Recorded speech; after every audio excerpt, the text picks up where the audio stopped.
Eu só quero é ser feliz, aprender biologia e tudo que o Bill me diz e poder me alegrar quando eu vir o meu nome no listão vestibular. Galera, olha nós aqui de novo. Vem comigo, Fredão, vem, Jéssica, corre, corre, corre. É a hora da genérica. Agora que eu... Presta atenção aqui, que a gente vai estudar junto um dos melhores assuntos e também muito abordado no Enem. Continuando com o nosso intensivo pro Enem. Vem comigo, roda a vinheta.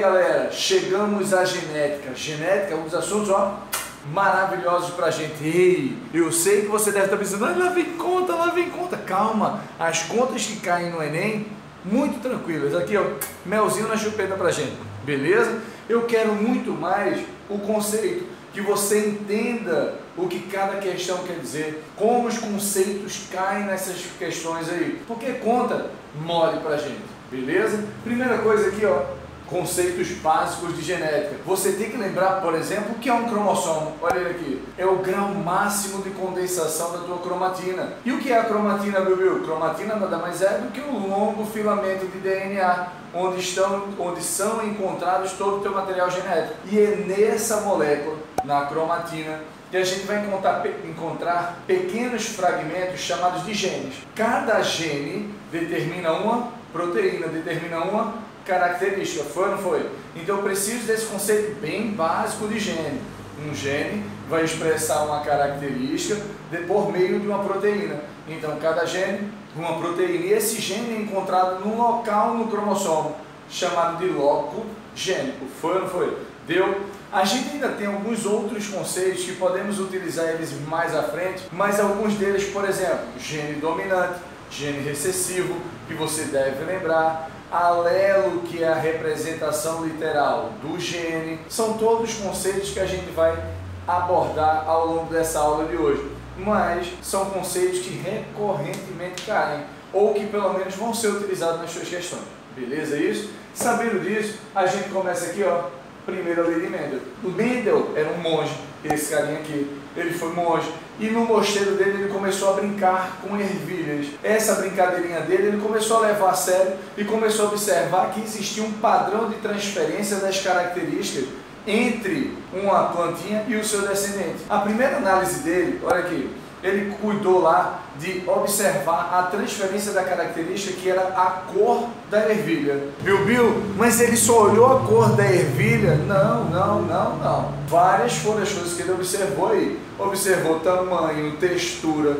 mas uma coisa que Mendel teve sorte e ele teve êxito nos seus experimentos foi porque ele observou uma característica por vez. Então vamos analisar da mesma forma que ele? Olha aqui, quanto à cor da ervilha, Mendel começou a realizar um processo chamado de purificação. Pegou ervilhas amarelas e só cruzou amarela com amarela, amarela com amarela, amarela, amarela, dando amarela. Pegou verde com verde, dando verde, verde com verde, verde, verde com verde, verde, dando verde com verde. Foi, só deu verde aqui. Então ele sabia que aqui só apresentava linhagens puras amarelas e aqui linhagem pura verde. Quando ele pegou e misturou os dois, ou conseguiu cruzar os dois, uma amarela com verde, deu ervilha de cor amarela.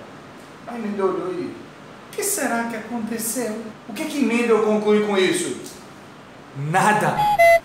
Porque ele olhou assim, deu em nada. O que aconteceu? Cadê o verde? Onde é que foi o verde? Não conseguiu concluir. Mas quando ele realizou, pegou essa ervilha amarela que ele obteve e realizou um processo chamado de retrocruzamento, que é o cruzamento entre indivíduos de uma mesma geração F1. Ele cruzou esses indivíduos e aí sim ele obteve amarela e verde. Quando ele fez isso, eu cruzando amarelo com amarelo, amarelo, só dava amarelo porque agora deu verde. Aí ele parou para pensar, ei, calma aí. De alguma forma, nesse primeiro cruzamento que foi realizado, a primeira amarela pura com a verde pura, ao obter essa amarela da geração F1, de alguma forma, o fator que determina a característica verde não conseguiu se manifestar, ficou suprimido. E aí quando eu cruzei esses indivíduos da geração F1, de alguma forma ele pôde se expressar. Hoje, esse fator que Mendel falou, a gente conhece como gene, mas na época dele, Então naquela época ele não conhecia o que a gente conhece hoje de gene. Então eu quero que você entenda que o fator que Mendel determinou é o nosso gene atualmente. E aí de alguma forma essa amarela aqui, primeira, ao manifestar ou transferir essa característica ou esse fator para o seu descendente, que é o da geração F1, o que era verde não conseguiu se expressar em F1 e de alguma forma, né, no caso, através do cruzamento, e a gente vai entender isso quando observamos que o cruzamento entre indivíduos heterozigóticos, que é outro conceito básico que a gente tem que saber. Cruzamento heterozigótico aqui, nesse caso, você tem que lembrar que esse heterozigoto vai dar o amarelo e o verde. Eu não estou conseguindo visualizar. Como assim? Olha para mim. Quando Mendel purificou este primeiro grupo de amarelo, a gente não sabia o que era o fator, mas agora com esse conceito que a gente acabou de determinar, eu consigo entender que o amarelo é dominante. A letrinha que a gente utiliza para o dominante é a letra maiúscula. Então, o amarelo seria o quê? Vzão, Vzão. Enquanto que o verde, Vzinho, Vzinho, isso os purificados, são homozigóticos, dominante e homozigoto recessivo. No cruzamento entre eles deu o quê? Veio um gameta que tem apenas uma das letrinhas aqui. Como ele só tem Vzão, Vzão, só pode vir gameta com Vzão. Da mesma forma que, como ele é Vzinho, Vzinho, só pode vir o quê? Vzinho. Então o indivíduo da geração F1 ele é heterozigoto, Vzão, Vzinho. No cruzamento, apaga essa figura. Nesse cruzamento, Vzão, Vzinho, cruzando com Vzão, Vzinho, as possibilidades que eu vou ter aqui são quem? Vzão, Vzão, Vzão, Vzinho, Vzão, Vzinho e Vzinho, Vzinho.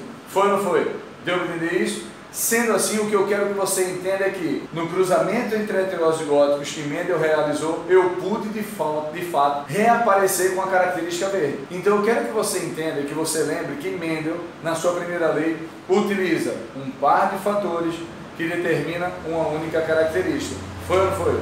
Deu para entender? O que é o cruzamento teste? Imagina que eu tenho uma ervilha amarela. Para ela ser amarela, o genótipo, as letrinhas que ela vai ter, o genótipo, a informação genética dela, pode ser Vzão, Vzão ou Vzão, Vzinho. E para a ervilha verde, só Vzinho, Vzinho. Então se eu chego e digo assim para você, Alfredão, toma aí uma ervilha amarela. Essa ervilha, ela é Vzão, Vzão ou Vzão, Vzinho? Tu consegue, só observando ela amarela, identificar se ela é Vzão, Vzão ou Vzão, Vzinho? Não. O que é que você vai fazer? Um cruzamento teste. No cruzamento teste eu pego essa ervilha ou esse indivíduo que tem a característica dominante, que ele pode ser homozigoto ou heterozigoto, e vou cruzar ele com um indivíduo homozigoto recessivo, no caso com a ervilha verde. Por quê, Bill? Porque o verde só pode ser Vzinho, Vzinho. Então vamos fazer um cruzamento teste aqui para identificar que ervilha seria essa, Alfredão. Olha como é que é. Eu sei que ela é amarela, então eu sei que ela é Vzão, traço. Vzão alguma coisa, eu não sei o que é. E eu vou cruzar ela com uma Vzinho, Vzinho. Observando o resultado, se o resultado for todo amarelo, a gente vai observar o que? 100% amarelo? Então quer dizer que esse amarelo que eu te dei, Alfredão, ele é Vzão, Vzão. Por quê? Para ele só ter filhos amarelos, ou ervilhas amarelas, gerar ervilhas amarelas. Filho foi engraçado, né? Ervilha com filho.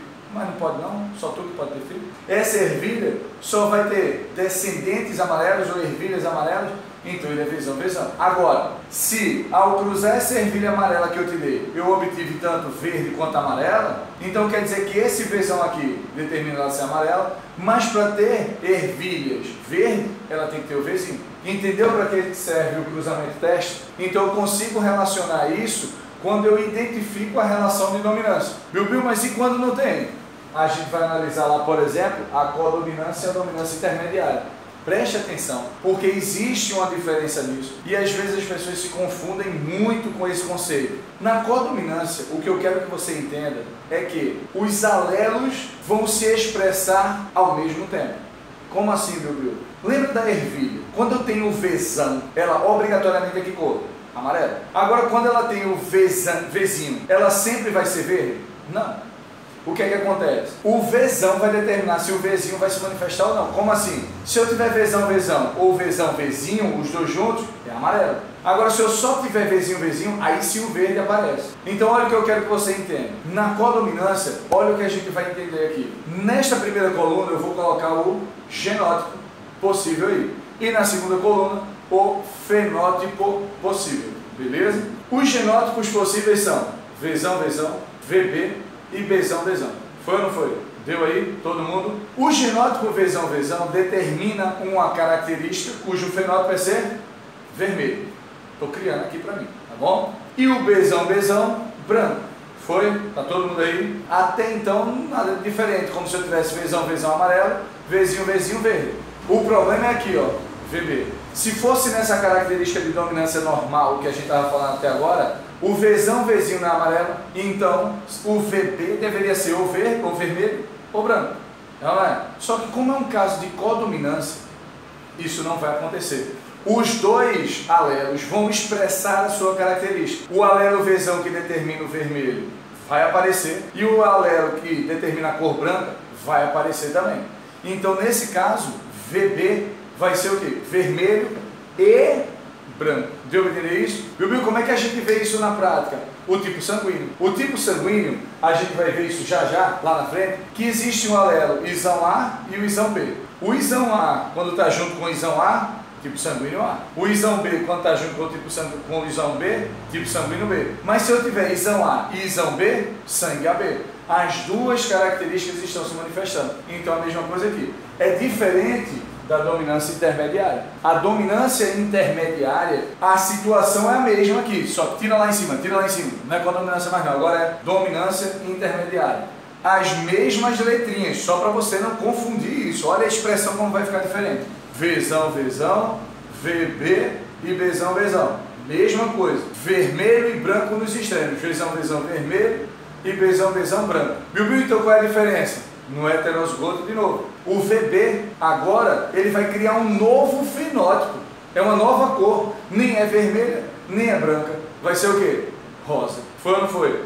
Deu para entender a diferença? Na codominância, as duas características se manifestaram, tanto o vermelho quanto o branco. Agora, na dominância intermediária, o que é que acontece? Eu crio um novo fenótipo. Deu para entender isso? Você ficou com isso aí bem claro na sua cabeça? Agora, o resto é molezinho pra gente. Alelos múltiplos. Alelos são as letrinhas e múltiplos, quer dizer que eu tenho mais de dois alelos para expressar uma mesma característica. Como assim? Pelagem de coelhos. A gente vai ter 4 alelos aí, ó. Czão, Czão CH, Czão H e Czinho. A relação de dominância é nessa ordem. Czão é maior que Czão CH, que é maior que Czão H, que é maior que Czinho. Esse maior que indica assim que domina. Então tem essa relação de dominância. Só que o alelo Czão determina o quê? Ser selvagem. O coelho ser selvagem. Enquanto que o Czão CH, chinchila. Ai meu Deus, chinchila é tão bonitinho. Agora, Himalaio, Czão H e o Czinho será albino. Foi ou não foi? Cuidado que nessas questões agora, eu não posso chegar apenas e dizer assim, ah, ele é heterozigoto, um selvagem heterozigoto. Por que eu não posso só dizer isso? Porque eu tenho 3 tipos de heterozigoto para o selvagem. Ele pode ser selvagem heterozigoto para o chinchila, selvagem heterozigoto para o himalaio, selvagem heterozigoto para o albino. Então eu tenho que dizer para quem ele é heterozigoto, quem é o outro alelo dele.